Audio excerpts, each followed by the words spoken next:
أعوذ بالله من الشيطان الرجيم بسم الله الرحمن الرحيم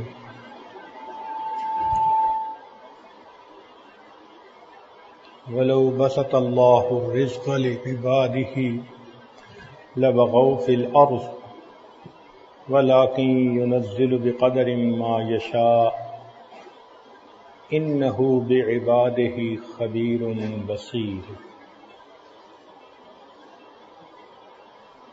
وقال رسول الله صلى الله عليه وسلم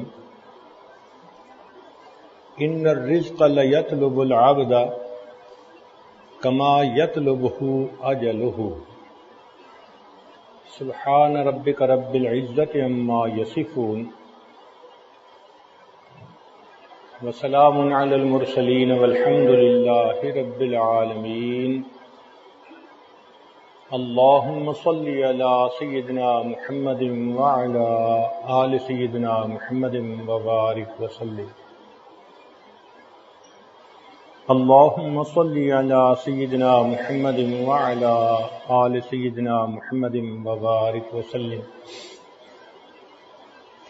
اللهم صل على سيدنا محمد وعلى آل سيدنا محمد وبارك وسلم.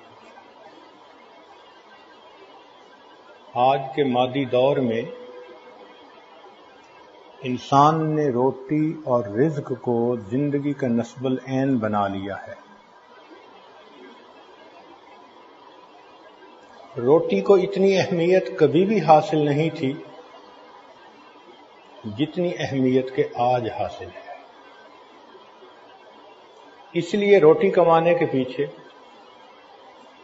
وہ اپنے مالک کو ناراض کر بیٹھتا ہے. حلال اور حرام کی تمیز ختم کر دیتا ہے. یوں محسوس ہوتا ہے ایک دوڑ لگی ہوئی ہے اور ہر بندہ پہلے سے زیادہ بہتر روٹی حاصل کرنے کے چکر میں. اور یہ بھی بات ساتھ ہے کہ جتنی پیٹ بھرے کی بیماریاں آج ہیں یہ تاریخ میں اس سے پہلے کبھی نہیں تھی. بلڈ پریشر، نمک زیادہ کھانا، ڈائبیٹک، چینی زیادہ کھانا، کارڈک پیشنٹ، چربی زیادہ کھانا. تو آپ غور اگر کریں تو زیادہ کھا کر مرنے والوں کی تعداد کم کھانے کی وجہ سے مرنے والوں سے بہت زیادہ ہے، مگر شکوے بھی بہت زیادہ، پریشانی بھی بہت زیادہ. جس گھر کو دیکھیں رزق کی پریشانی کا شکوہ الا ماشاء اللہ. جتنے گھر کے لوگ ہوتے ہیں مرد اور عورتیں سب نوکری پیشہ، سب کی الگ الگ گاڑیاں، اور پھر شکوے.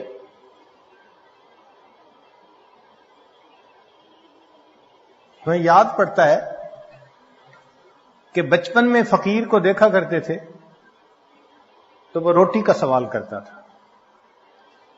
آٹا دے دو، روٹی دے دو،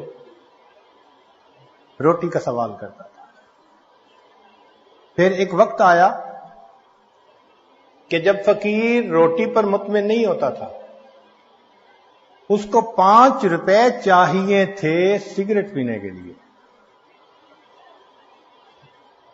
اور آج وہ وقت ہے کہ فقیر 5 روپے نہیں 50 روپے کا سوال کرتا ہے، چونکہ اس کو اپنے سیل فون کے اندر ایزی لوڈ ڈلوانا ہوتا ہے، اسے اپنے لوڈ ون کو میسج کرنا ہوتا ہے. آج کے سائل کا یہ حال ہے. اور رزق کے شکوے بھی اتنے زیادہ. حالت یہ ہو چکی کہ جو عورت آج کے دور میں خوبصورت ہے اسے خوش نصیب سمجھا جاتا ہے. عمل کی رتی نہ ہو،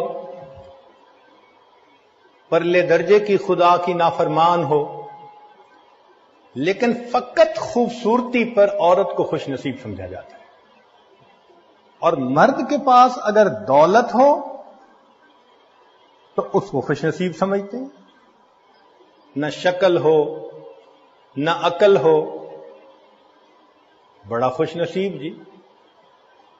بے وقوفی کی بات بھی کرے گا تو اس کو بھولا بادشاہ کہیں گے، میاں صاحب بڑے بھولے ہیں. عزت کا معیار بدل گیا. جس کے پاس مال زیادہ وہ معزز بن گیا.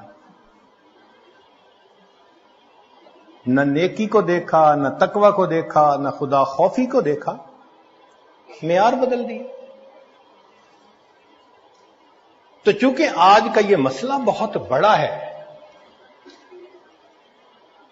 اکثر آنے والے پوچھتے ہیں وہ جی لگتا ہے کسی نے کچھ کر دیا، رزق باندھ دیا، لوگوں کو کیوں چھوٹا خدا بناتے ہو؟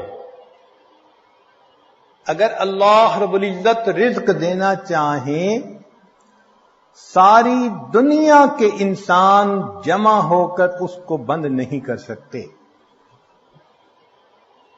اور اللہ تعالیٰ رزق نہ دینا چاہیں، ساری دنیا کے انسان مل کر رزق دے نہیں سکتے. جب رزق کا پروردگار نے ذمہ لے لیا، پھر اتنی فرسٹریشن کس بات کی؟ مومن کسی اور نظر سے دیکھتا ہے. اس کو تو یہ دیکھنا ہے کہ مجھے رزق کے لیے ہاتھ ہلانے ہیں، حرکت کرنی ہے، اور اس حرکت میں میرے مولا نے برکت دینی ہے. جو میرا حصہ ہے وہ مجھے ملے گا. شریعت کی خوبصورتی دیکھیے. نبی علیہ الصلوۃ والسلام کو ایک صحابی ملے، مصافحہ کیا.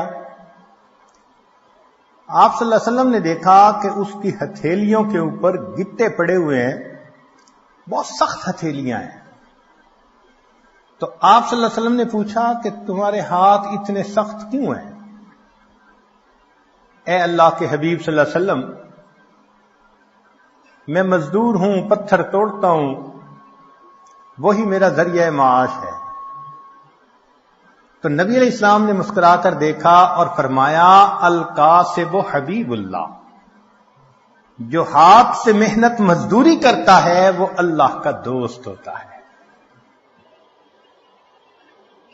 یہ کتنی خوبصورت شریعت ہے کہ اپنی ضروریات کے لیے، اہل خانہ کی ضروریات کے لیے انسان اگر قدم اٹھاتا ہے اس کو عبادت کا درجہ دے دیا. فرمایا کہ یہ شخص اللہ کا دوست ہے. القاسب حبیب اللہ. چنانچہ دین اسلام نے اعتدال کا سبق دیا. فرمایا دیکھو دو ایکسٹریمز ہوتی ہیں.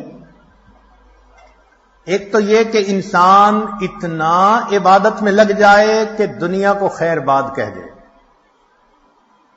فرمایا یہ رہبانیت ہے اور منع ہے. لا رہبانیت فی الاسلام. اور دوسرا، انسان اتنا دنیا کے پیچھے لگ جائے کہ روٹی کپڑا اور مکان اس کو زندگی کا مقصد ہی بنا لے. فرمایا یہ اباہیت ہے اور یہ بھی منع ہے.